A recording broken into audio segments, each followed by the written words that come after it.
ശ്രീ വിദ്യാസാഗർ ഗുരുമൂർത്തി, ഞാൻ ഒരുപാട് ചോദ്യം ചോദിക്കുന്നില്ല, അങ്ങ് കേട്ടല്ലോ ആർഗ്യുമെന്റ്സിനുള്ള മറുപടി. അനാചാരം, അന്ധവിശ്വാസം, ബ്രാഹ്മണിക്കൽ ഹിമണി.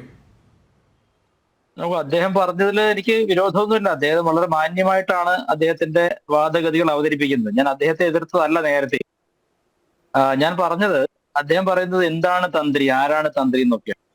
ചേട്ടാ, നിങ്ങൾ സമയം കിട്ടുമ്പോൾ ബിഷപ്പ് ഹൗസിൽ, നിങ്ങൾ ഏത് നാട്ടിലാണെങ്കിലും അവിടെയൊക്കെ ബിഷപ്പ് ഹൗസ് ഉണ്ടാവില്ല, അവിടെ നിന്ന് പോയി നോക്കണം. ഒരു രാജാവിനുള്ള സൗകര്യങ്ങളോടുകൂടി താമസിക്കുകയാണ് ബിഷപ്പ്. ആ മതത്തിന്റെ ആളുകൾ അവരുടെ പൗരോഹിത്യത്തിന് സമ്പൂർണ്ണ ബഹുമാനം കൊടുത്തുകൊണ്ടാണ് ജീവിക്കുന്നത്. അതിനെ ഒരിക്കലും നിങ്ങൾ ആരും വിധേയത്വമായിട്ടോ അല്ലെങ്കിൽ എന്തെങ്കിലും ഒരു റൂളിംഗ് ഹെജിമണി ആയിട്ടോ പറയുന്നില്ലല്ലോ. ഒരു പ്രീസ്റ്റ്ഹുഡ് എല്ലാ മതത്തിലും ഉണ്ട്. ഇസ്ലാം മതത്തിൽ പ്രീസ്റ്റ്ഹുഡ് ഉണ്ട്. അപ്പൊ നിങ്ങൾ പറയുന്നത് ഇവിടെ ജാതിയാണ് അതിന്റെ അടിസ്ഥാനം. ഞാൻ പറഞ്ഞോട്ടെ. അതായത് ഇവിടെ ജാതിയാണ് അതിന്റെ അടിസ്ഥാനം, അതുകൊണ്ടാണ് ഇവിടെ എതിർക്കുന്നതെന്നാണ്. അങ്ങനെയെങ്കിൽ ഞാൻ ചോദിക്കട്ടെ, ഇവിടെ മാതാ അമൃതാനന്ദമയി ദേവി ബ്രാഹ്മണ സ്ത്രീ അല്ലല്ലോ. അവരുടെ അടുത്ത് ബ്രാഹ്മണരടക്കമുള്ള എല്ലാവരും പോയി നമസ്കരിക്കുന്നുണ്ട്. അവർക്ക് വലിയ സൗകര്യങ്ങൾ കിട്ടുമ്പോൾ അതിനെയും നിങ്ങൾ എതിർക്കുന്നത് ആൾ ദൈവം എന്ന് പറഞ്ഞിട്ടാണ്. അപ്പൊ നിങ്ങളുടെ പ്രശ്നം ശരിക്കും ഹിന്ദു മതമാണ്. അത് അരയ സമുദായത്തിൽപ്പെട്ട അമൃതാനന്ദമയിയുമല്ല, ബ്രാഹ്മണ സമുദായത്തിൽപ്പെട്ട ചേന്നാസോ അല്ലെങ്കിൽ അങ്ങനത്തെ തന്ത്രിമാരോ അല്ല പ്രശ്നം. നിങ്ങളുടെ പ്രശ്നം ഹിന്ദു മതത്തിൽ ആളുകൾ സഞ്ചയിക്കുന്നു എന്നത് തന്നെയാണ്. ഹിന്ദു മതത്തെ മൊത്തം നിങ്ങൾ ഇത് മാത്രം അന്ധവിശ്വാസം ചെയ്ത് പ്രചരിപ്പിക്കുകയാണ്. പിന്നെ ബ്രാഹ്മണിക്കൽ ഹെജിമണിയുടെ കാര്യം പറഞ്ഞാൽ, ഇന്ന് ഏതെങ്കിലും ഒരു ബ്രാഹ്മണന് ഇതേപോലെ 10 ഏക്കറോ 20 ഏക്കറോ സ്ഥലമുള്ള എത്ര ബ്രാഹ്മണനുണ്ടാവും ഇവിടെ?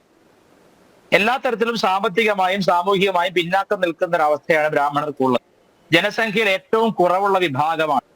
നിങ്ങൾ പറയുന്ന എന്താ പറയാ, പവർ ലാബറിൻസസിലൊന്നും അല്ലെങ്കിൽ ഈ പറഞ്ഞ പോലെ അധികാര ഇടനാഴികളിലൊന്നും ഒരു സ്ഥാനവും ഇല്ലാത്തവരാണ്. പക്ഷെ ഇപ്പോഴും പറഞ്ഞുകൊണ്ടിരിക്കണം ബ്രാഹ്മണൻ. അതൊരു എനിക്കൊന്ന് വികലമായ കാഴ്ചപ്പാടാണ്. മാർക്സിസത്തിന്റെ അല്ലെങ്കിൽ കമ്മ്യൂണിസത്തിന്റെ തെറ്റായ റീഡിംഗ് ആണ്. അപ്പോ ഉദാഹരണം പറഞ്ഞാല്, ഈ കേരളത്തിലെ communist party 1964 land reformation act 63-64 LRA വന്നപ്പോ ഏറ്റവും അധികം ഭൂമി നഷ്ടപ്പെട്ടത് ആർക്കാണ്? ആ ഭൂമിയൊക്കെ ഇവിടുത്തെ ആദിവാസികൾക്കും പറയർക്കും പൊലയർക്കും കൊടുത്ത് അവരെ സമ്പന്നരാക്കിയോ? അതോ പകരം കർഷകരെന്ന പേരിൽ റബ്ബർ അച്ചായന്മാര് കോടീശ്വരന്മാരാവുകയാണോ ചെയ്തത്? ഒന്ന് ആലോചിച്ച് നോക്കൂ. ഞാൻ ഈ ചരിത്ര യാഥാർത്ഥ്യം നിങ്ങളുടെ മുമ്പിൽ പറയുകയാണ്. അപ്പൊ അതുകൊണ്ട് ഹിന്ദുക്കളെ ജാതിയിൽ തമ്മിലടിപ്പിച്ച് സംസാരിക്കുമ്പോൾ അതിന്റെ ഗുണം പേറുന്നത്, അതിന്റെ ഗുണഫലം അനുഭവിക്കുന്നത് ഹിന്ദുക്കളിലെ അധസ്ഥിതരെന്ന് നിങ്ങൾ പറയുന്നവരല്ല, മറിച്ച് നിങ്ങൾക്ക് രഹസ്യമായി കൈമടക്ക് തന്ന് നിങ്ങളെ കൊണ്ട് പറയിപ്പിക്കുന്നവർക്കാണ് എന്നൊരു ഉദാഹരണം മാത്രമാണ് ഞാൻ പറഞ്ഞത്. ഇനി ഗുരുവായൂർ അമ്പലത്തിൽ നിന്ന് എന്തോ ഒരു പട പേടിച്ചിട്ട് ഗുരുവായൂരപ്പനെ മാറ്റി വെച്ചു പറഞ്ഞല്ലോ. ആരായിരുന്നു സാർ ആ പട നയിച്ചത്? അമ്പലത്തിനെതിരെ അമ്പലം തകർക്കാൻ വന്നവർ ആരാണ് സാർ? അത് ബ്രാഹ്മണരായിരുന്നോ? അവരുടെ പേരൊന്ന് പറയാമോ? ഏത് മതവിഭാഗക്കാരാണ്, ഏത് പ്രത്യേക വ്യക്തിയാണ് ഗുരുവായൂർ അമ്പലം ആക്രമിക്കാൻ വന്നതും അവിടുന്ന് അമ്പലപ്പുഴയിലേക്ക് മാറ്റേണ്ടി വന്നതും? അത്തരത്തിലൊരു സാഹചര്യം ഇപ്പോഴുണ്ടോ? അപ്പൊ അവരുടെ പേര് പറയാൻ മടി. ഇസ്ലാമിക ഭീകര ശക്തികളാണ് ആക്രമിക്കാൻ വന്നത് അമ്പലം എന്ന് പറയാൻ മടി. കാരണം കമ്മ്യൂണിസ്റ്റ് പാർട്ടിക്കും മറ്റും ചെല്ലും കൊടുക്കുന്ന ഇപ്പോഴും ഈ ന്യൂനപക്ഷങ്ങൾ എന്നറിയപ്പെടുന്ന മതങ്ങൾ തന്നെയാണ്.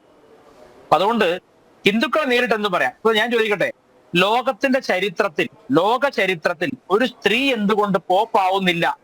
ഒരു കമ്മ്യൂണിസ്റ്റുകാരൻ ചോദിക്കില്ല. ലോക ചരിത്രത്തിൽ എന്തുകൊണ്ട് ഒരു സ്ത്രീക്ക് പള്ളിയിൽ കുർബാന അർപ്പിക്കാൻ അവസരമില്ല? ഒരു കമ്മ്യൂണിസ്റ്റുകാരനും സമരം നടത്തേണ്ട, നവോത്ഥാനം വേണ്ട. ശബരിമലയിൽ ഇത് നടത്തിയവരാണ് ഇവര്. അതിന് കാരണമായിട്ട് നമ്മുടെ പിണറായി വിജയൻ പറഞ്ഞിരുന്നത് ചൊവ്വയിലേക്ക് വരെ ആളുകൾ പോയി തുടങ്ങി, അപ്പോഴാണ് ഇവിടെ സ്ത്രീകൾ കയറാത്ത പ്രശ്നം. ആലോചിച്ച് നോക്കണം.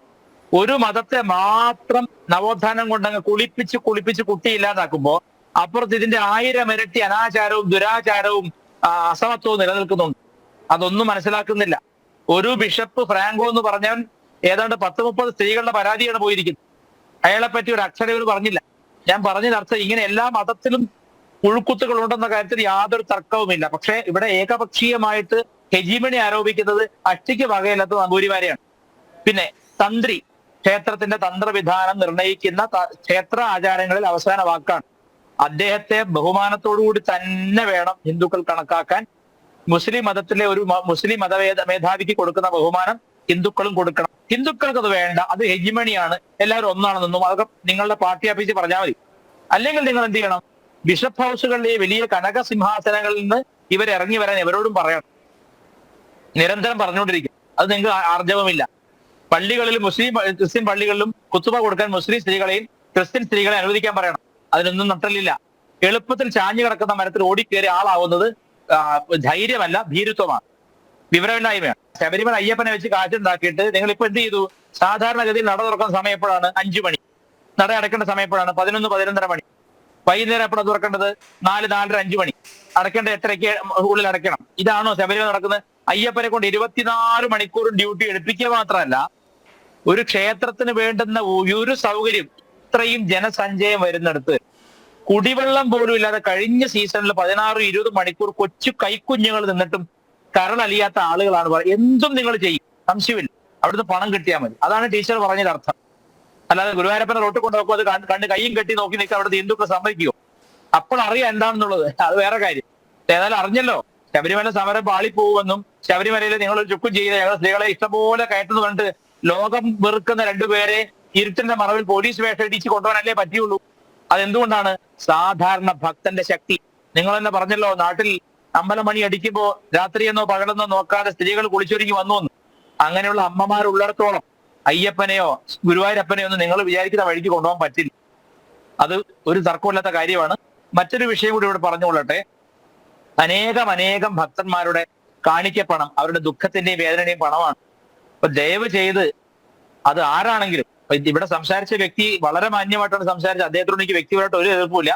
പക്ഷെ ഈ ക്ഷേത്രത്തിൽ എടുക്കുന്ന പണത്തിൽ നിന്ന് വലിയൊരു ശതമാനം ക്ഷേമ പ്രവർത്തനങ്ങൾക്ക് അത് വിസിബിളായിട്ട് നമുക്ക് കാണണം.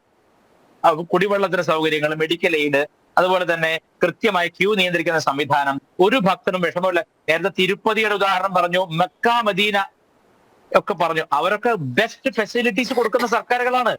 തിരുപ്പതിയിൽ പോയി നോക്കണം, സൗജന്യമായി ബസ് ഓടിക്കുകയാണ്. ഇവിടുത്തെ സ്ഥിതി എന്താ? അങ്ങ് തന്നെ പറഞ്ഞു KSRTC നഷ്ടത്തിലാണെന്ന്. ആരുടെ ഉത്തരവാദിത്ത? ബ്രാഹ്മണന്മാർ കാരണമാണോ? ബ്രാഹ്മണന്മാര് പിന്നെ പൈസ പിരിച്ചിട്ടാണോ KSRTC നഷ്ടത്തിലായത്?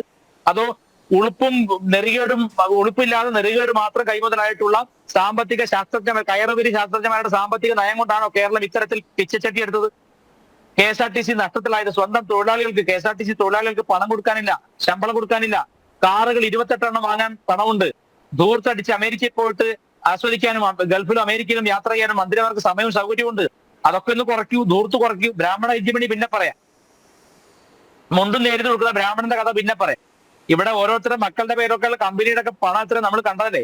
PR ഏജൻസിക്ക് എത്ര പൈസ കൊടുക്കും നമ്മൾ കണ്ടതല്ലേ? അതൊന്നും ഹെജിമണി അല്ലേ? ഇപ്പൊ പിണറായി വിജയൻ അത് ചെയ്യുമ്പോൾ പിണറായി വിജയന്റെ ജാതിയുടെ ഹെജിമണിയാണോ അത്? അതോ ആ വ്യക്തിയുടെ അധർമ്മമാണോ?